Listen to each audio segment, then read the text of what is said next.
I said clean up faster. People like you should be grateful to even be here. His voice echoed across the crowded restaurant as the young black waitress froze, holding back tears. But what no one in that room knew was that this same woman would soon save the life of the man's only son. This is true black racism stories that make you feel, think, and remember that silence is never strength. Subscribe now and tell us where you're watching from, because today's story isn't just about what happened, it's about what it awakened. When Denise Miller walked into Harper's Steakhouse that Friday morning, she had no idea her dignity would be tested, or that the very man who broke it would one day owe her his entire heart. The air inside the restaurant was thick with the smell of roasted coffee and polished pride. The marble floors shone so brightly they reflected the gold lettering above the entrance, fine dining for the refined. Denise tightened her apron and whispered to herself, "Another day, girl. Just make it through another day." At 32, she'd learned how to smile through exhaustion. Her face was kind, the kind of beauty that didn't shout but healed. Her deep brown skin glowed, even under the harsh fluorescent lights. Her hair pulled into a neat bun that said, "I'm here to work, not to be seen." But everyone saw her. Not because she stood out, but because she didn't belong in a place like this, at least not in the eyes of her boss, Greg Harper. Greg was everything Denise wasn't. Loud, proud, and cruel when he felt powerful. He strutted through the dining room like a man who thought success made him a god. Mid-40s, always in tailored suits, his silver watch caught the light like it wanted attention too. He'd inherited Harper's Steakhouse from his father and turned it into a high-end restaurant for the wealthy. Greg liked his steak rare and his praise frequent, and anyone who didn't fit his idea of polish was fair game for ridicule. Denise had learned that the hard way. Still, she stayed. Because Harper's wasn't just a job, it was the reason she could keep her small nonprofit running. New Dawn Home, an orphanage she'd built from scraps of faith and community donations. Every morning before work, she'd visit the kids, a dozen little souls who had no one else. She'd cook breakfast, braid hair, fix torn shoes, and whisper to them, "You are loved. You are enough." Then she'd take a deep breath and head into a world where people like Greg made her feel like neither of those things were true. That morning started quietly. The hum of jazz, the clatter of dishes, the calm before the storm.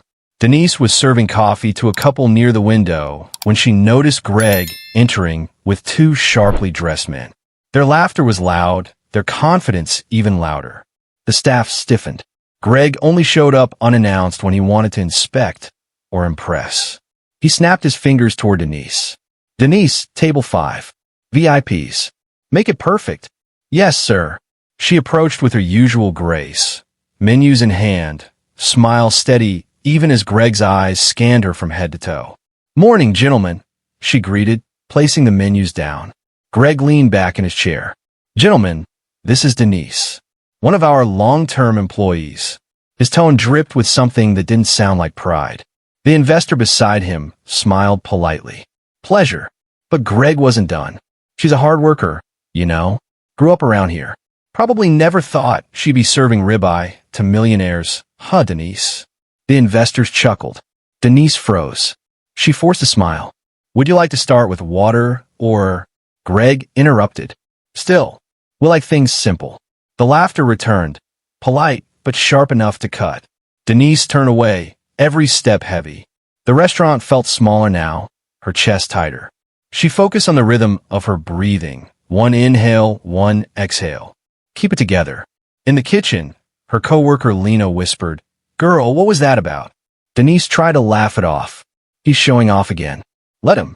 But Lena frowned. "He treats you like that because you let him." Denise sighed. "I let him because I need to feed 12 children tonight." Lena blinked. "You mean—" "Yeah," Denise nodded.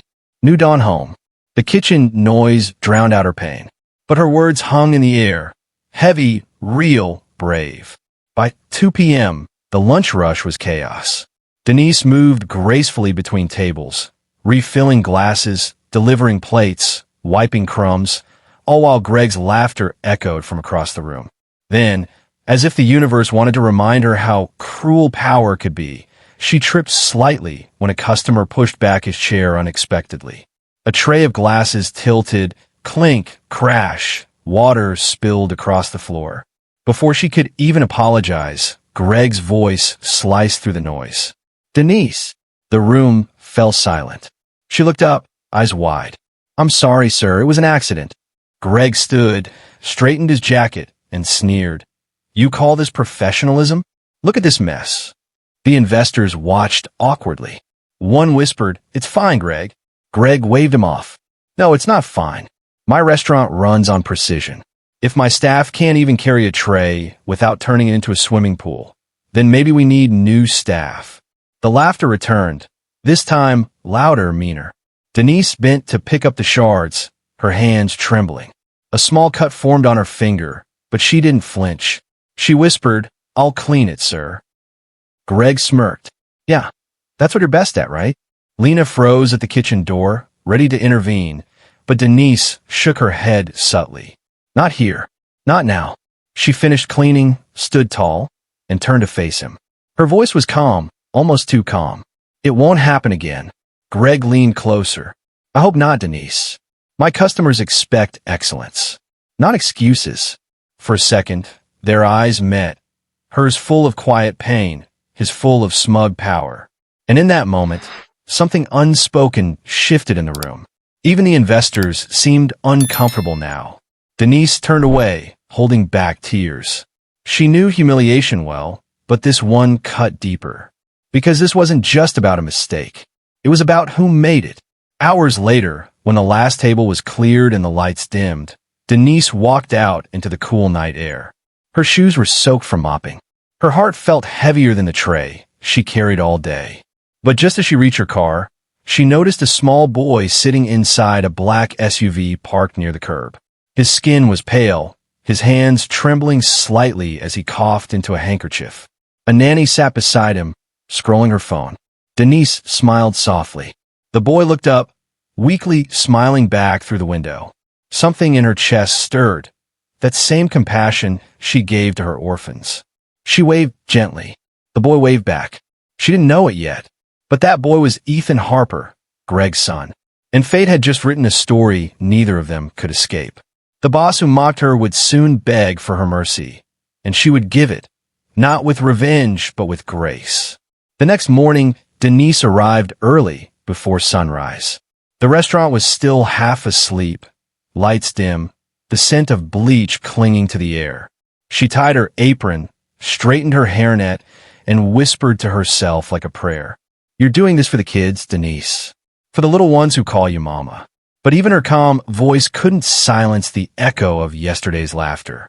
The sound of Greg's mockery still rang in her ears. She tried to shake it off, one shift at a time, one paycheck at a time. By noon, Harper's Steakhouse was alive again. Silverware clinking, jazz humming softly through the speakers, the smell of grilled steak filling the air. The lunch rush had just begun when Greg arrived, dressed sharper than usual, his cologne entering the room before he did. He had an audience today, 3 potential investors from New York. Important men, big money, and Greg wanted to impress them. Unfortunately, Denise would be his stage prop. "Denise!" His voice sliced across the dining floor like a whip. She turned from a table she'd just served. "Yes, sir." He pointed toward a tray on the counter. "Who plated this steak?" Denise looked. It was perfectly cooked, perfectly presented. "I did, sir." Greg raised his voice. "Well, the customer said it's overcooked. You ruined a $60 ribeye." Denise blinked, confused. "Sir, I followed the ticket, medium rare. Are you arguing with me?" The room went silent. Conversations froze mid-sentence. Forks stopped mid-air. "No, sir. I was just." "Then don't talk back," he barked. "You're here to serve, not to think." The words landed like slaps. The investors exchanged glances, one uncomfortable, the other smirking. Greg continued, his voice dripping arrogance. "This is exactly what I mean. Some people don't understand professionalism. They bring their attitude from wherever they came from." That sentence hung heavy in the air. The racism was no longer hidden. Denise's lips trembled slightly, but she held her ground. Her hands tightened around her notepad. "Sir, I didn't mean to." Greg cut her off again. "You didn't mean to?" Denise, if I had $1 for every excuse, he laughed dryly, you'd probably still be here asking for a raise. Soft, uncomfortable laughter rippled through the restaurant. Lena, watching from the kitchen doorway, whispered under her breath, Lord, give me strength not to slap this man. But Denise didn't move. She looked at Greg, really looked at him. Not with anger, but with disappointment. I'm sorry, Mr. Harper, she said quietly. It won't happen again. Her calmness only seemed to irritate him more. He stepped closer. I don't need sorry, I need competence. Denise nodded once and turned away, her eyes glistening. The weight of humiliation pressed heavy on her chest. Not because she was weak, but because she'd learned that in this world, even excellence wasn't enough to silence hate. Moments later, the door chimed, and a small voice broke the tension. Dad! Everyone turned. A little boy, pale, thin, maybe 10, stood by the door, holding a small lunchbox. His eyes were gentle but tired. Greg's expression shifted instantly. Ethan, what are you doing here, buddy? The boy smiled faintly. I want to see you. The doctor said I could go out today. Greg forced a smile. That's great, champ. Come sit. Denise froze. That same boy she'd seen in the SUV last night. He sat quietly, coughing softly, while Greg introduced him proudly to his guests. This is my son, Ethan. Smartest kid you'll ever meet. Ethan smiled shyly. Hi. Denise approached with a glass of water. Hey there, Ethan. Would you like some apple juice instead? The boy's eyes lit up. Yes, please. She smiled warmly, coming right up. But Greg's voice snapped through the air again. Denise. He didn't ask for that. She paused. It's just juice, sir. I said no. Greg barked. Don't overstep. You're not part of the family. The boy looked down, embarrassed. Dad, she was just being nice. Greg ignored him. The investors shifted awkwardly. The air was thick with discomfort. Denise set the glass of juice down quietly and whispered, It's okay, sweetheart. You can have it if you want. Ethan looked up and smiled weakly. Thank you. Denise nodded and walked away, holding back the tears she refused to give Greg. In the kitchen, Lena was fuming. He's disgusting. How do you not explode on him? Denise leaned against the counter, voice barely above a whisper. Because the world's full of people like Greg. If I explode on every one of them, who's going to feed the kids at New Dawn? Lena shook her head. You've got the patience of a saint. Denise smiled faintly. No, just the faith of a mother. That night, after closing, Greg called a meeting. The staff gathered, exhausted and silent. He cleared his throat dramatically. I want everyone here to understand something. We run a premium restaurant. Mistakes are not tolerated. If you can't meet the standard, there are 100 others waiting to take your job. No one spoke. His eyes locked on Denise. That includes you. A wave of silence rolled through the room. Denise swallowed hard. Understood, sir. Greg smirked, satisfied with his dominance. Good. Now go home, everyone. Tomorrow's another chance to prove yourself. Everyone filed out quietly. Denise stayed behind to clean. Alone, under the flickering kitchen light, she wiped the counters one last time. Her reflection shimmered faintly in the stainless steel, tired eyes, strong posture. She whispered, almost like a vow, One day, Greg Harper, you'll see who I really am. And when that day comes, I won't need to say a word. She untied her apron, slung it over her arm, and stepped out into the cool night air. Outside, thunder rumbled faintly in the distance. Rain began to fall. As she crossed the street, her old sneakers splashing in puddles, a black SUV drove past, the same one she'd seen before. Inside, Ethan was coughing again, his small hand gripping his chest. The nanny looked worried this time. Denise paused, watching as the car disappeared into the night. Something deep in her heart whispered, that child's in trouble. And she was right, because the very next morning, Greg Harper's perfect world would begin to crumble. The man who mocked her for her color was about to beg her for her mercy, and he didn't even know it yet. The next morning, the restaurant was quiet, too quiet. Greg arrived late, his usual swagger replaced with a restless unease. His phone hadn't stopped ringing all morning. His hands shook as he pressed it to his ear. Doctor, please, just tell me he's stable. The The voice on the other end was calm, but heavy. "Mr. Harper, your son's immune system is severely compromised. We'll need to keep him for observation. His body isn't responding well to treatment." Greg felt his chest tighten.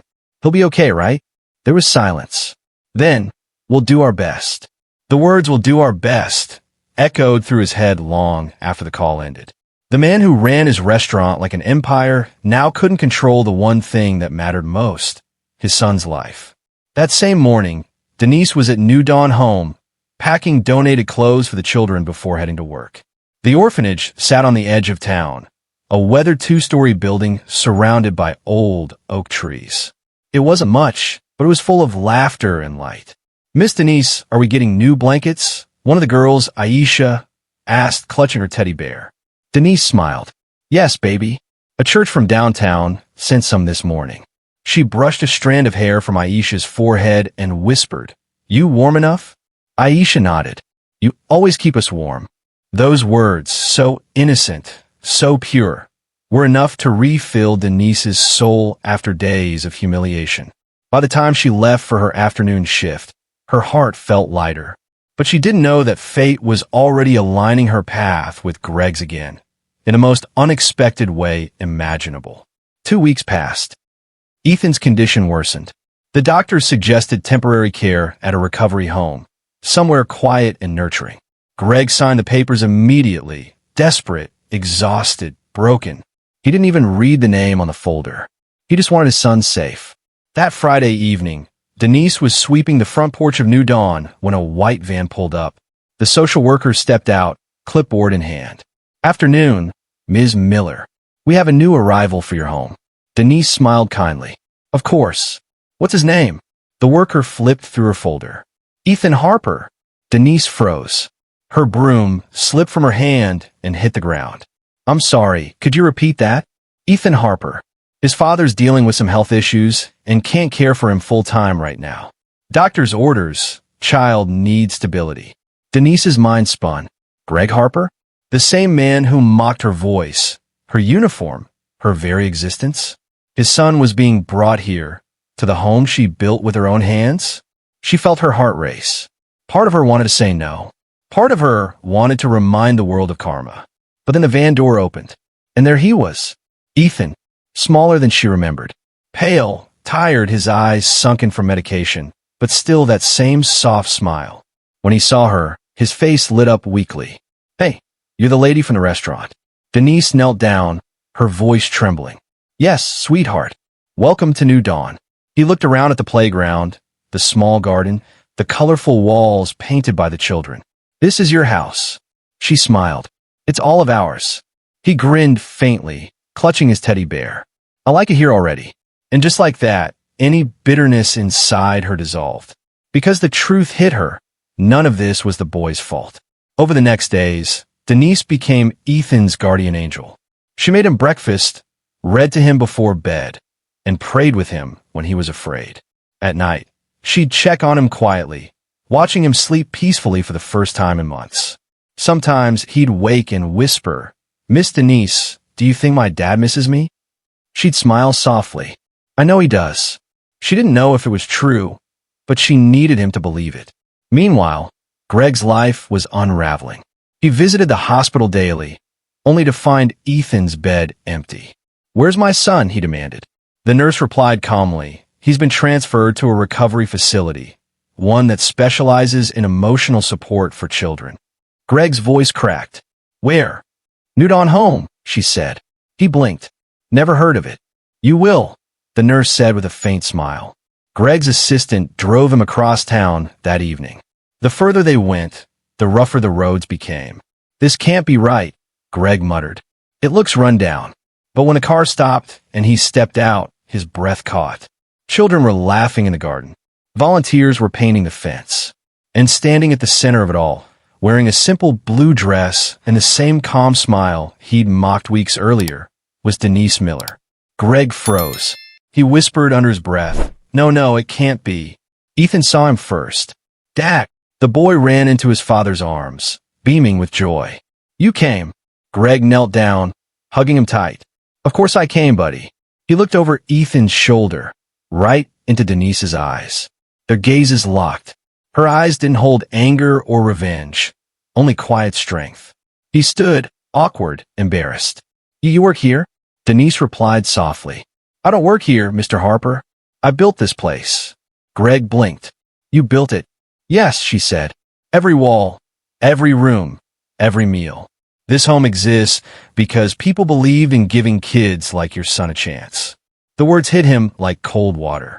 The woman he humiliated for being unprofessional was now the one caring for his only child. Greg didn't know what to say. His pride collapsed in silence. That night, after he left, Denise stood by the window watching the rain. The street lights reflected softly off the puddles, and from inside, she could hear the laughter of the children drifting through the hall. Lena called her that evening.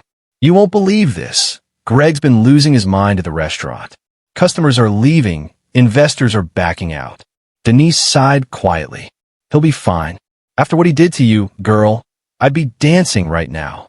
Denise smiled faintly. I don't need him to fall, Lena. I just need him to see.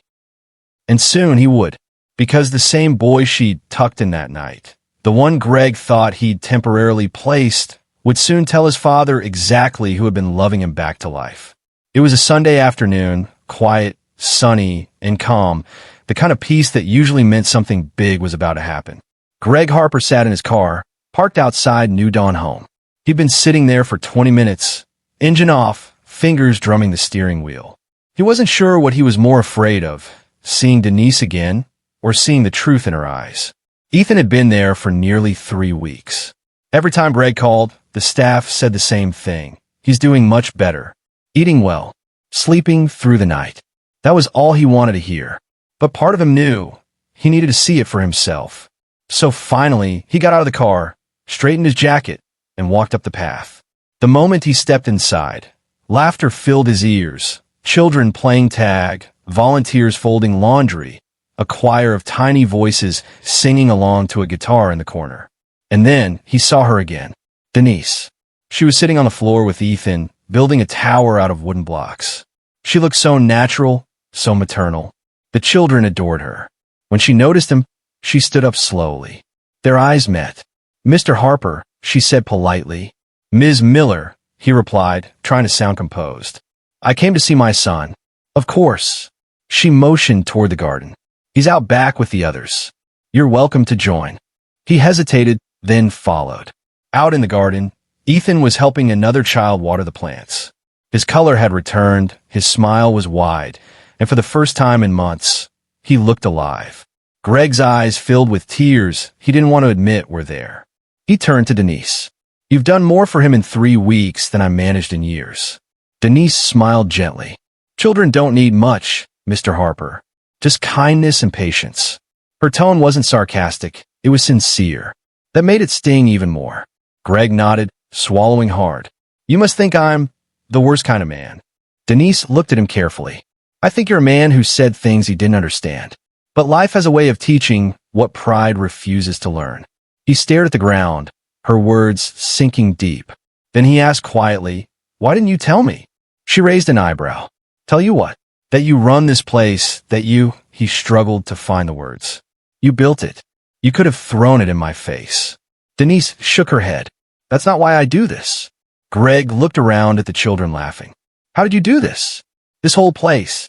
Denise took a deep breath, then walked him toward a photo board near the entrance, filled with pictures of kids, volunteers, and donation events. She pointed to one picture, a much younger Denise holding a group of children in front of a burnt-down house. This used to be my home, she said softly. When I was 13, my parents died in a fire. I grew up bouncing between relatives and strangers. No one believed I'd become anything. So when I finally got stable work, I saved every penny. I wanted to build something for kids like me, a place that doesn't throw them away. Greg was silent. The weight of her story pressed against the guilt in his chest. And every dollar I made as a waitress went into this home, she continued. The same uniform you mocked?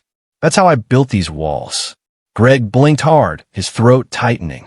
He remembered the way he'd insulted her, the smirk, the laughter, the way the entire restaurant had watched her shrink in humiliation. And now here she was, not small, not broken, but powerful in the quietest, most graceful way. Just then, Ethan ran over, holding a drawing. "Dad, look what I made," he said proudly. Greg knelt down. "What is it, buddy?" "It's you, me, and Miss Denise," Ethan said, showing him a stick figure drawing. "You said she's the lady who helps people, right?" "I drew us all happy." Greg froze. He turned to Denise. "You told him I said that?" She smiled softly. "He asked why you didn't visit more. I told him you were busy helping people too, just in different ways." Greg's eyes welled up. "Why would you cover for me?" Denise's voice trembled slightly. "Because he deserves a father he can still believe in." That broke him. Greg's composure crumbled right there, in front of the children, in front of her. He whispered, "I'm sorry, Denise. For everything I said. For everything I did.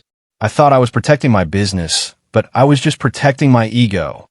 She nodded quietly. "I know, and I'll never forget this. You didn't just care for my son. You saved him." Denise smiled faintly. "Then make it count." Greg frowned. "What do you mean?" She pointed to the playground, the swings creaking, the fence peeling, the broken bench near the oak tree. "This home survives on donations. We have love, but not enough money to keep it going forever." He followed her gaze, and something in him shifted. He'd spent years investing in restaurants, luxury, and appearances, but here was a place where every dollar meant life. He looked back at her, eyes steady. "Tell me what you need." A week later, the restaurant was buzzing again, but this time for a different reason. Greg stood at a podium, surrounded by reporters. Cameras flashed as he cleared his throat. "3 weeks ago, I learned a lesson I should have known long ago," he began. "I humiliated a woman who did nothing but serve with grace. I judged her because of her skin, her accent, her uniform.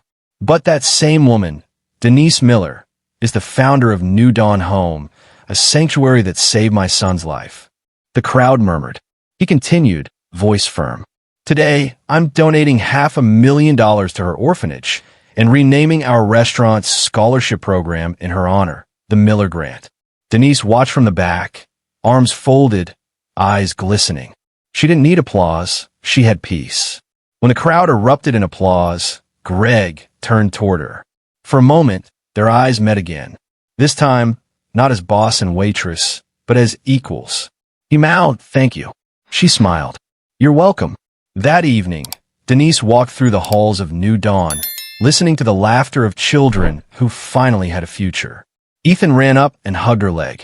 "Dad said you're the strongest person he ever met." She laughed softly. "I'm just someone who believes kindness can change people." The woman he once mocked became the reason his world still had light. But the real message, the one that would stay with him forever, was still to come. 2 months later. Autumn leaves danced across the pavement as the afternoon sun spilled through the trees outside New Dawn Home. The building looked different now, brighter, freshly painted, alive with new energy. Children laughed in the garden, their joy echoing like a promise. Inside, Denise walked down the hallway carrying 2 boxes of books. She stopped near a new brass plaque mounted by the entrance. The Miller Grant Fund for every child who deserved a chance. Her eyes softened. She traced the engraved letters with her fingers, her reflection faintly shining back at her. Behind her, a familiar voice called out, "Looks good, doesn't it?" She turned. Greg stood there, dressed simply this time. No suit, no arrogance, just a humbled man with eyes that carried gratitude instead of pride. "I didn't want to make a scene," he said, smiling awkwardly. "Just wanted to see how everything turned out." Denise returned his smile. "You already did enough, Mr. Harper." "Greg," he corrected gently. "Please, just Greg." She nodded. "Then thank you, Greg. You help a lot more than you think." He chuckled softly. "You know, the restaurant hasn't felt the same since you left. It's quieter, almost like it's ashamed of itself." Denise smiled faintly. "Maybe it's learning." He laughed, shaking his head. "Yeah, maybe we all are." They walked through the garden together, kids running, chasing bubbles, shouting with laughter. Greg watched Ethan helping another child plant a small tree. "He's changed so much," he said. "He used to be afraid of everything. Now he talks about wanting to volunteer here when he gets older." Denise smiled. "That's what happens when kids see kindness up close. They start to mirror it. He looked at her, the weight of those words sinking in. You gave him that. You gave me that. She shook her head gently. No, Greg. Life gave you the lesson. I just happened to be there when it arrived. They sat on a nearby bench, quiet for a long time. Greg sighed, his voice almost breaking. I used to think success was power, having people respect you because they feared you. But when Ethan got sick, I realized power doesn't comfort you at night. It doesn't hold your hand. It doesn't love you back. Denise listened in silence. He continued, when I saw you caring for him, the same woman I'd humiliated, I realized who truly had power. She looked at him curiously. And who's that? The one who forgives, he said quietly.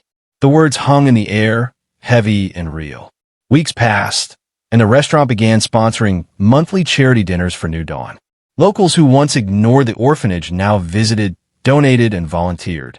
The same city that once watched Denise's humiliation in silence now praised her resilience.